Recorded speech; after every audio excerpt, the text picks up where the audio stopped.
një çështje që edhe ne në IKD kemi trajtuar kështu në aspekt të përgjithshëm edhe në vazhdimsi është mënyra se si interpretohen dhe si zbatohen normat kushtetuese dhe ligjore, sidomos kur ato përdoren për me justifiku vendimarrje që disi janë të diskutueshme kështu.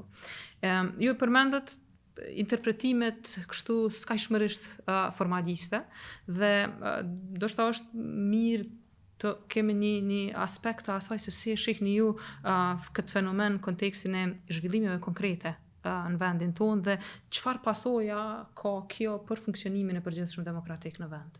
Në fakt, shembulli i krizës politike dhe kushtetuese përgjatë vitit 2025 reflekton pikërisht këtë çështje. Ngjashëm lehtësia me të cilën shqyrtohen amandamentet kushtetuese në Kuvendin e Republikës së Kosovës në mesnatë. Ngjashëm miratimi i vazhdueshëm dhe i përsëritur i ligjeve në kuvend me procedurë të përshpejtuar përkundër faktit që ekziston një akt gjykimi i gjykatës kushtetuese në këtë aspekt. Por për të kthyer prapë te teoria dhe mësimet që vijnë nga shtetet të tjera me përvoja të ngjashme, Kosova nuk është as rast as shembulli i izoluar në këtë kontekst. Në fakt, kjo është tendencë, mënyrë e qeverisjes së kryesisht forcave populiste kur vinë në pushtet.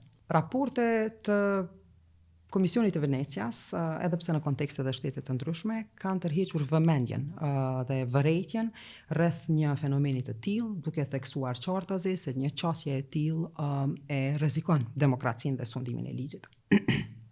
Në fakt, në librin Si vdesin demokracitë, autorët trajtojnë dy parime demokratike dhe të cilat cënohen që në fillim të një procesi të prapakthimit demokratik. E para ndërlidhet me tolerancën politike, pra të trajtuarit e kundërshtarëve politik jo detyrimisht sikur rival legjitim në një konkurrencë demokratike, por sikur armiq dhe ose tradhtar. E dyta ndërlidhet me parimin e vetëpërmbajtjes institucionale, përkatësisht parimin e lojalitetit kushtetues, parimin e lojalitetit ndërinstitucional, duke shtyr kufijt e interpretimit maksimalisht, interpretimit kushtetues dhe ligjor, në favor të zgjerimit të pushtetit kryesisht ekzekutiv. Dhe kur këto dy parime cënohen, sipas këtyre autorëve për dhe shkollave tjera të mendimit, demokracia bëhet jashtëzakonisht e cënueshme dhe kalon në një fazë të legalizmit autokratik apo edhe kushtetutshmërisë abuzive. Ajo çka është me rëndësi të theksohet është parim i praktikës gjyqësore të gjykatave supranacionale.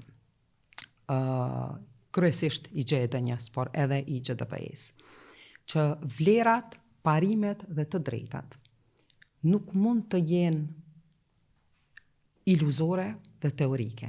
Ato duhet të interpretohen në atë mënyrë që të jenë efektive, praktike dhe përmbajtësore. Dhe çdo qasje formaliste në kuptim të interpretimit të vlerave dhe të drejtave nuk i shërben qëllimit të ndërtimit të një demokracie të shëndosh dhe liberale. Përkundrazi, qasje të tilla skajshmërisht formaliste të interpretimit kushtetues dhe ose ligjor kanë rrezikun që gradualisht të shndrojnë demokracinë në një koncept krejtësisht teorik, në një realitet krejtësisht të zbrazët.